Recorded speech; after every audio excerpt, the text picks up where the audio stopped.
하나님의 말씀은 창세기 2장입니다.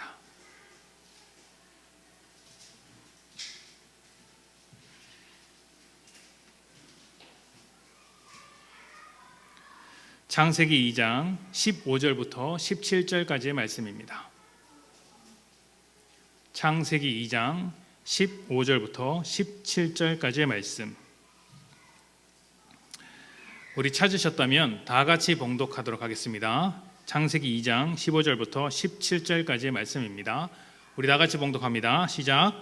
여호와 하나님이 그 사람을 이끌어 에덴 동산에 두어 그것을 경작하며 지키게 하시고, 여호와 하나님이 그 사람에게 명하여 이르시되 각 동산 각종 나무의 열매는 내가 임의로 먹되 선악을 알게 하는 나무의 열매는 먹지 말라. 내가 먹는 날에는 반드시 죽으리라 하시니라. 아멘. 꽤 예전에 알쓸신잡이라는 유명한 TV 프로그램에서 종교에 관한 이야기를 한 적이 있었습니다. 종교에 관한 이야기를 알쓸신잡이라는 프로그램에서 한 적이 있었는데요. 대중적으로 인기 있는 유명한 작가와 학자들 간의 대화였기 때문에 어려운 내용을 쉽게 풀어주기도 했었고, 또 깊이 있는 내용들이 대중들에게 아주 잘 전달되었던 것 같습니다. 저도 가끔씩 프로그램 전체를 보지 못하고 편집된 영상을 조금씩 봤었는데요. 재미있게 그리고 관심 있게 봤던 기억이 있습니다. 그렇게 보던 중에 한 번은 종교에 관한 이야기가 짧게 나온 적이 있었습니다. 종교에 관해서 이런저런 이야기를 한다고 해서 제가 조금 더 관심 있게 봤던 기억이 납니다. 제가 알기로는 그분들은 모두 무신론자이거나 최소한 불가지론자들입니다. 그러니까 신이 없다고 생각하거나 알 수 없다는 입장을 가지신 분들이죠. 그래서 종교에 관해서 이야기를 할 때 부정적인 입장에서 이야기를 하는 경우가 꽤나 많았습니다. 부정적인 입장을 가진 분들이 종교에 관해서 좋게 이야기할 리가 없겠죠. 그분들이 말한 내용을 일일이 반박하거나 따지고 들 필요는 없다고 생각합니다. 그분들의 생각이니까요. 안타까운 것은 사회적으로 영향력이 있는 분들이 매체에서 그렇게 이야기를 하니까 일부만을 보고 그 이면에 있는 것이나 전체적인 내용들을 짚지 못한다라는 아쉬움이 있기는 합니다. 하지만 그분들이 하시는 말씀 중에는 귀담아 들어야 할 내용들도 분명히 있었습니다. 예를 들면 종교라는 이름으로, 특히 기독교라는 이름으로 행해진 여러 가지 폭력에 대한 비판들입니다. 이런 폭력은 기독교의 가치에도 맞지 않고 하나님의 뜻도 아니었지만 교회의 역사에서 빼놓을 수 없는 흔적입니다. 뼈아프게 생각해야 하고 두 번 다시 반복되지 않도록 주님의 뜻을 옳게 분별하면서 살아야 합니다. 우리의 책임이죠. 그럼에도 종교가 폭력을 불러왔다는 말에는 몇 가지 반박이 가능합니다. 수많은 폭력 행위에 종교가 관련이 있었고, 현대사회도 종교적 극단주의자들이 테러를 일삼고 있는 것을 볼 때 확실히 그런 것 같다라고 말할 수 있지만, 과연 종교가 사라진들 폭력이 사라질까요? 종교가 없었다면 전쟁과 폭력이 없어질까요?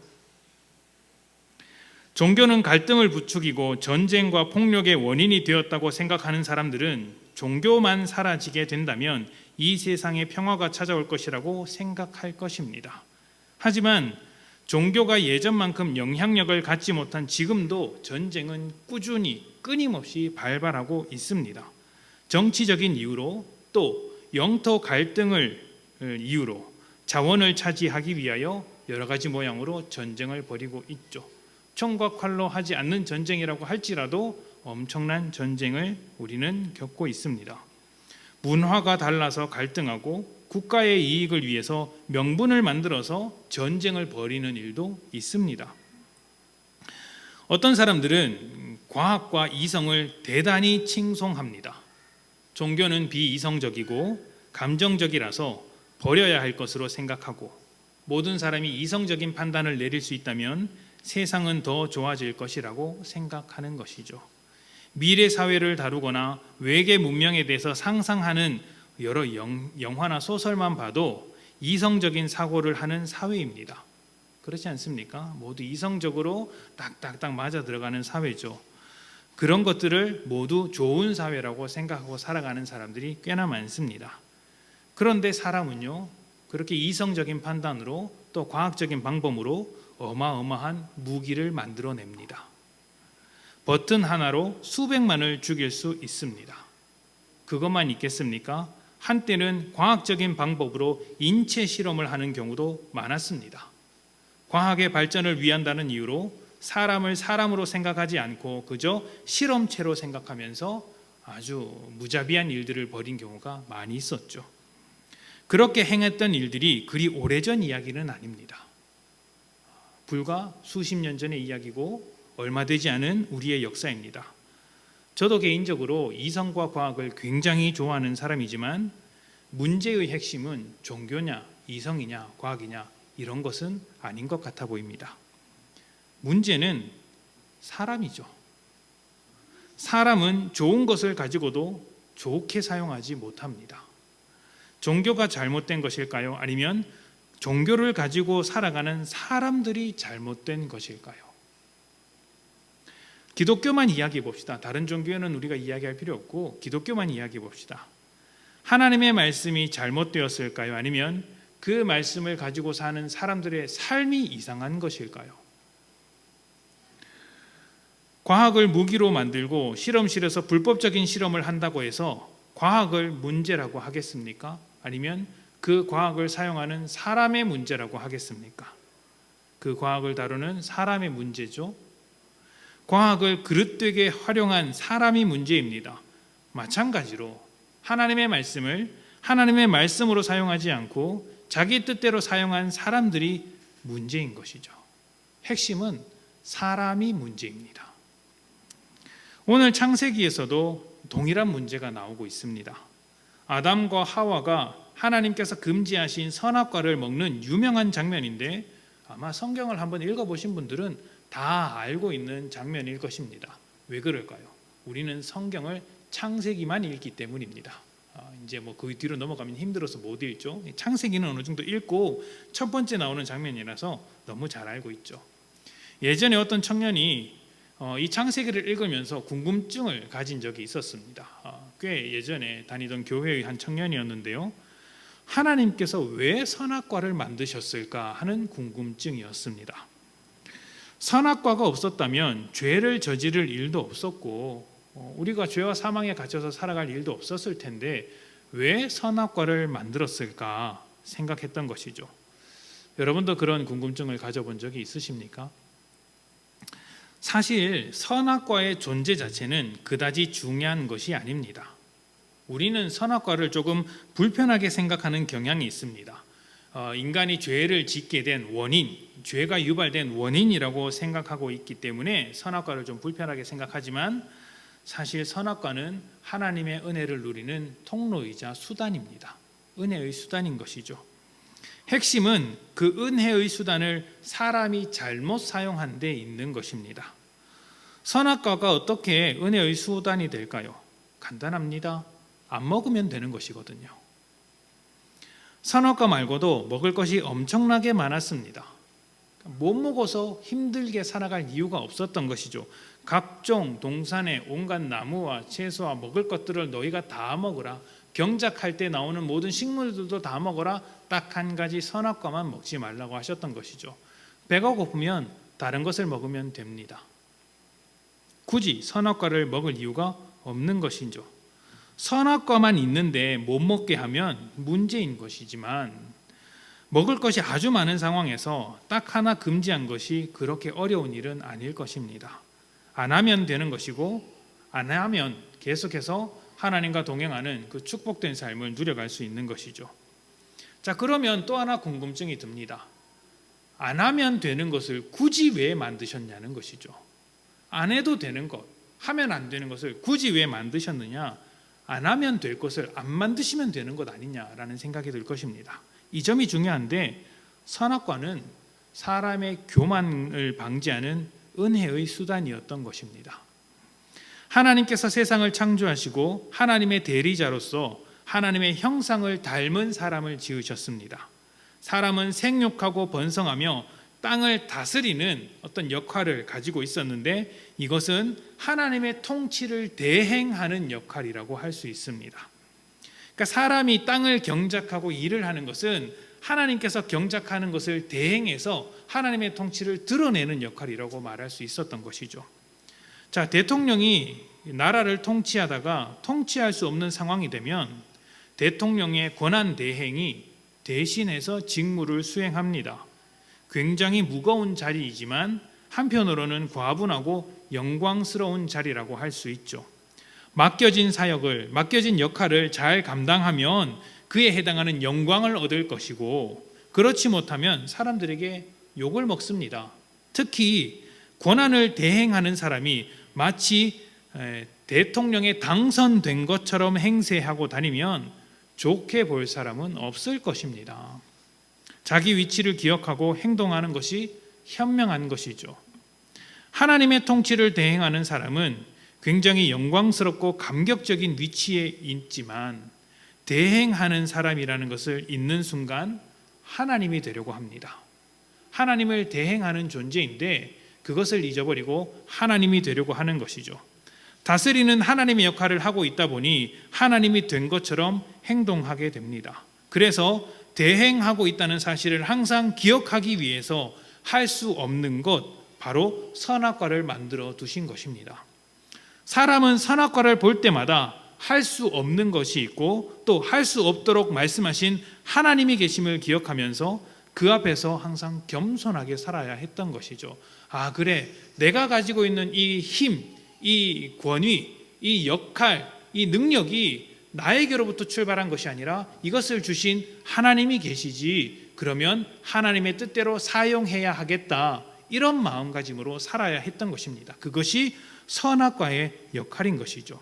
하나님께서 주신 그 다스리는 권한을 하나님의 뜻에 맞도록 사용하는 것입니다. 그런데 사람은 하나님과 같아지려고 했고 금지하신 선악과를 먹었던 것입니다. 선악과가 문제가 아니에요. 하나님과 같아지려고 한 교만이 문제인 것이죠. 선악과가 없었더라도 교만하여 하나님과 같아지려고 하는 사람은 그 죄를 벗어날 길이 없었던 것입니다. 결국 이것도 사람의 문제입니다. 선악과는 하나님과의 관계를 유지시켜주는 일종의 안전장치였고, 하나님의 말씀이 살아있음을 또 하나님의 말씀으로 살도록 하는 그런 일종의 삶의 기준이었습니다. 이것을 벗어나서는 안 된다라고 말하는 일종의 기준이었죠. 하나님의 은혜 안에서 살아가도록 만드는 은혜의 수단이었던 것입니다. 그러나 은혜의 수단은 은혜롭게 사용할 때, 하나님의 뜻대로 사용할 때 은혜의 수단이 되는 것입니다. 얼마든지 저주의 수단으로, 죄의 수단으로 사용할 수도 있습니다. 사람은 얼마든지 그렇게 사용할 수 있는 존재입니다. 누가복음 18장 9절부터 14절 말씀을 좀 찾아볼까요? 누가복음 18장 9절입니다.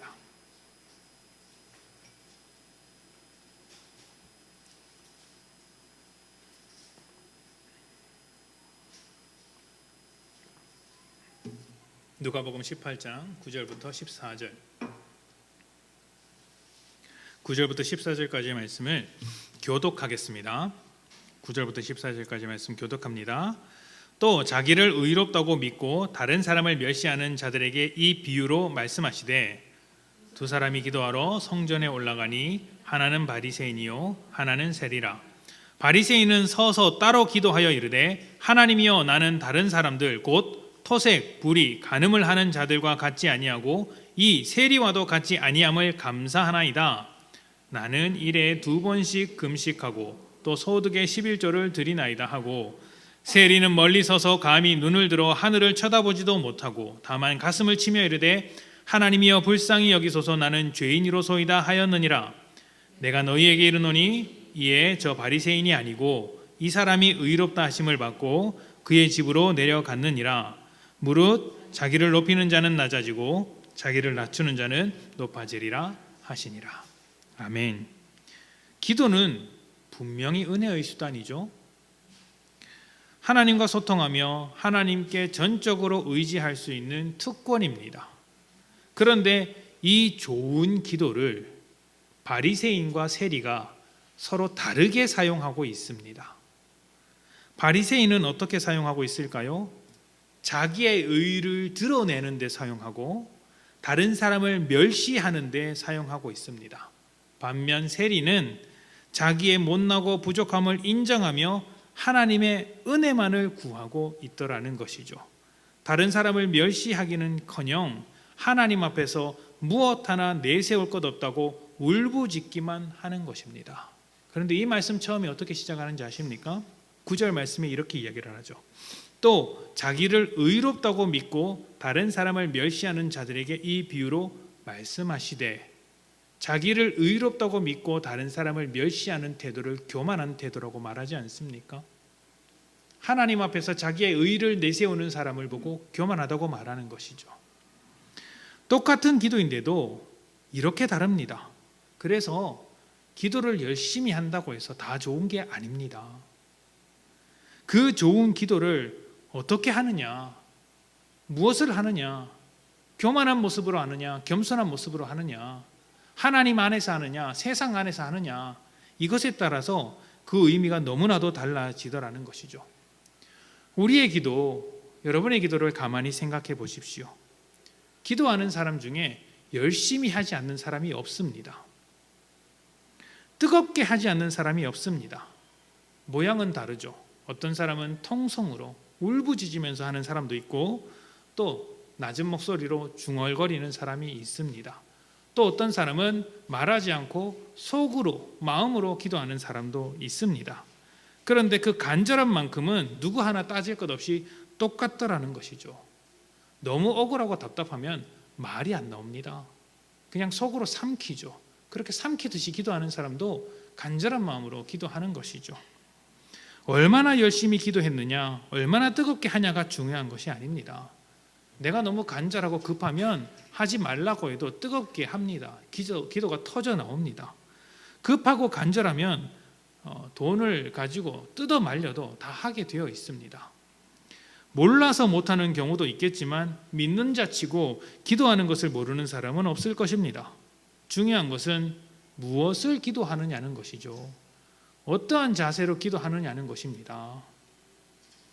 먼저 그의 나라와 그의 의를 구하는 기도를 하는가, 아니면 내 나라를 만들기 위해서 내가 추구하는 의, 나의 의를 드높이기 위해서, 나를 내세우기 위해서, 내가 기뻐하는 것들을 구하기 위해서 기도하는가를 따져봐야 하는 것이죠. 오해할 수 있으니 하나만 짚고 가겠습니다. 내가 기뻐하는 것을 구하면 안 될까요? 됩니다. 당연히 되죠.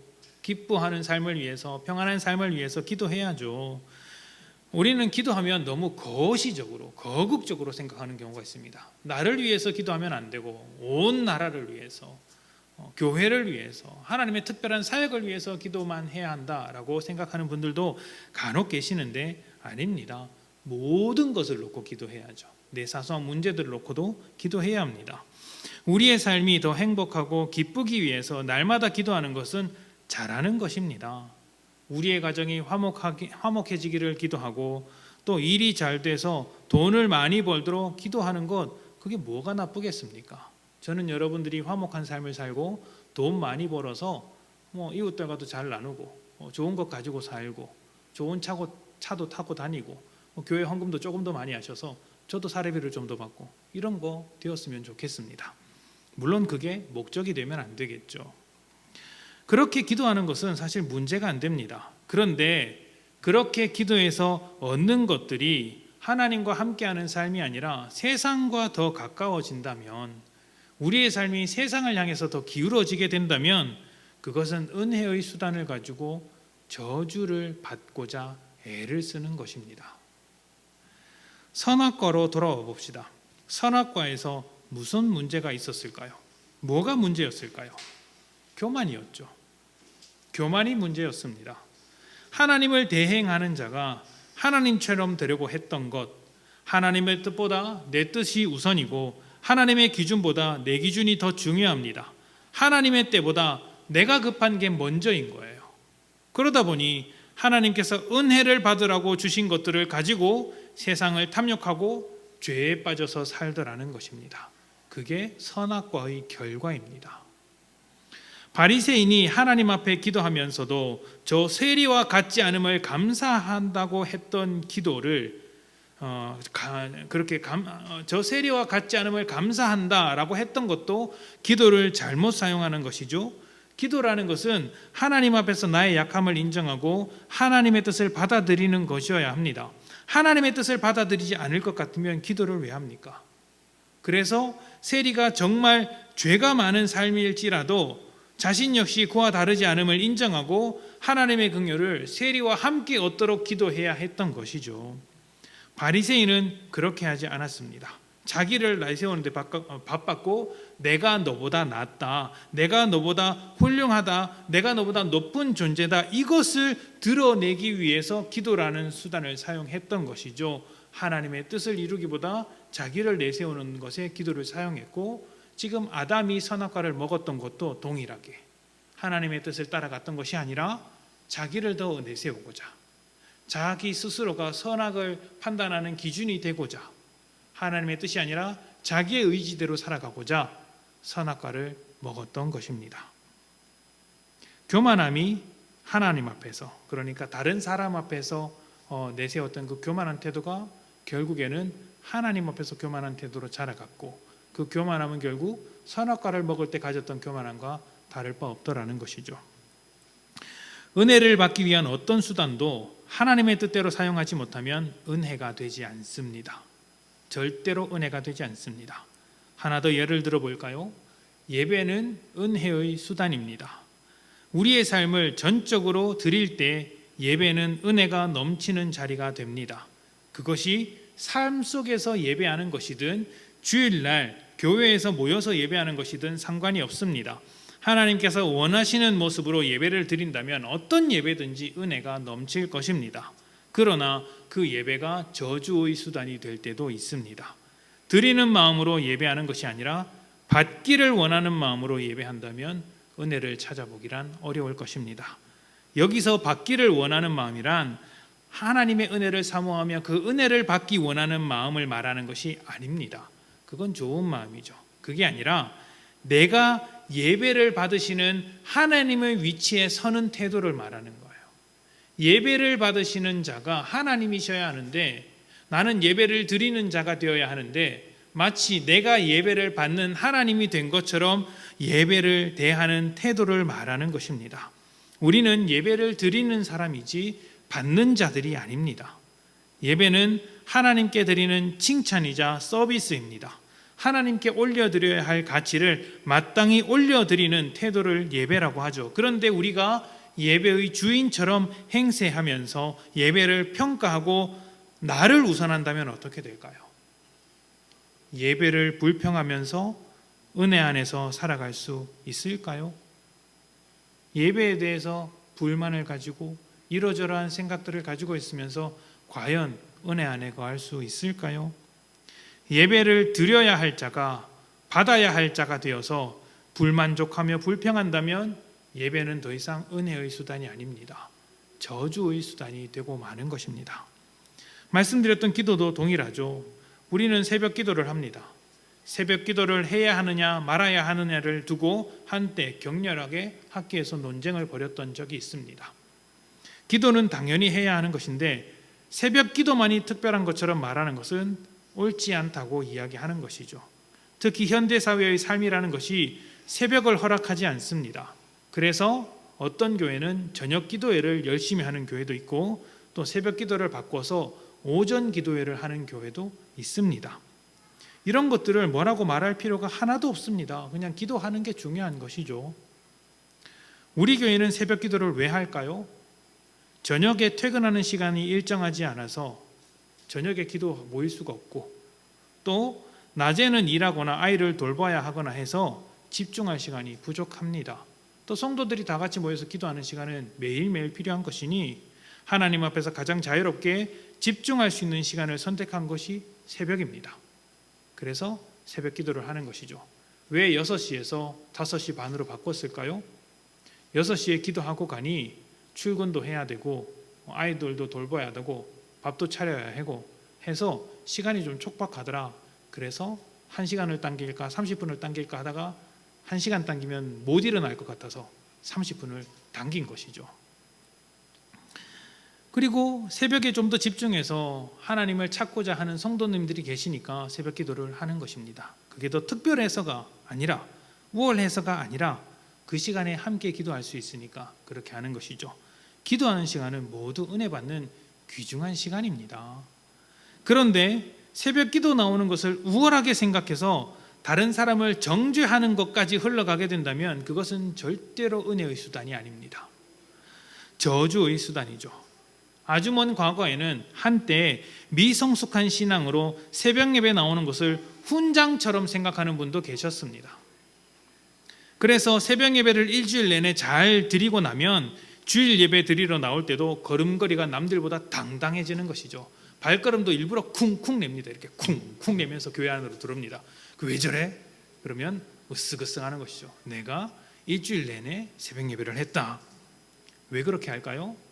남들 보라고 이야기하는 거예요. 남들 보라고 그렇게 하는 겁니다. 나는 그 힘든 새벽 기도를 빠지지 않았다. 너는 뭐 했냐? 이렇게 말하고 싶은 것이죠. 과연 이것이 은혜의 수단이라고 말할 수 있을까요?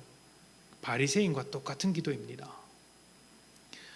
앞서 말씀드렸듯이 기도는 나의 연약함을 있는 그대로 인정하고 하나님께 쏟아내는 것입니다. 하나님이 아니고서는 도무지 살아갈 수 없으니까 하나님 제발 좀 나를 도와주십시오. 살려달라고 비는 것이 기도 아닙니까?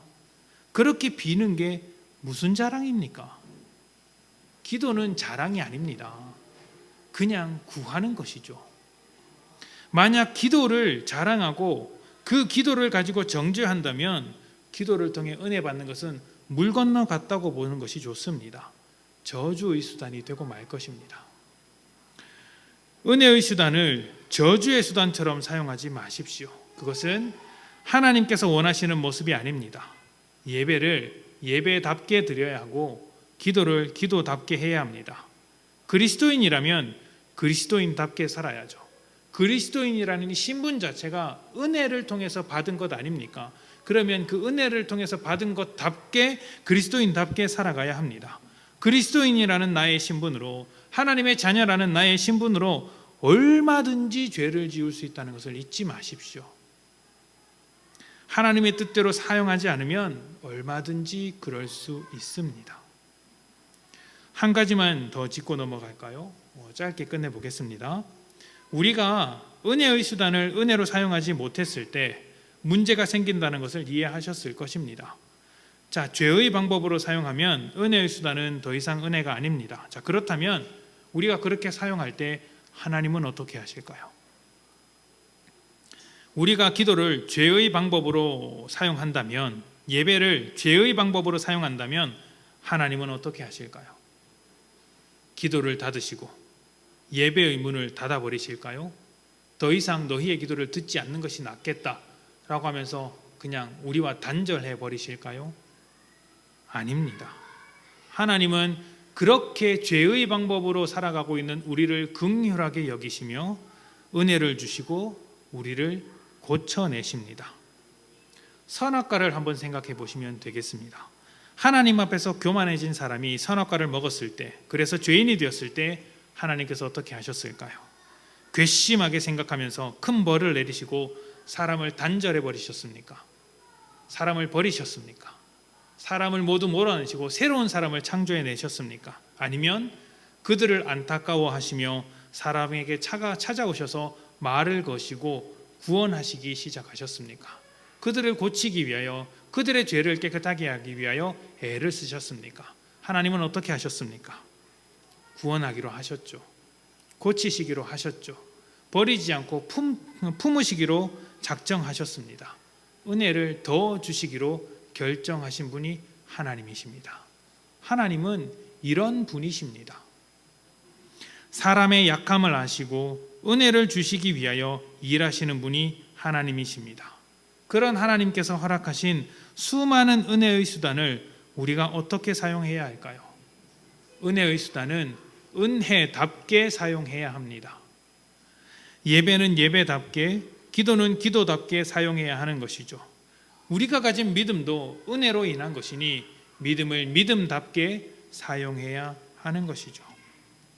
여러분이 드리는 예배는 무엇을 남깁니까? 여러분이 드리는 기도는 무엇을 향하고 있습니까? 부탁드리기는 모든 은혜의 수단을 하나님의 뜻대로 사용하시는 여러분들이 되시기를 축복합니다.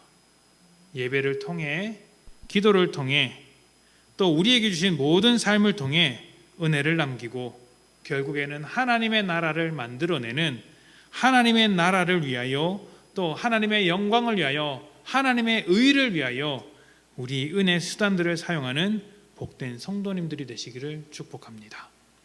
함께 기도합시다.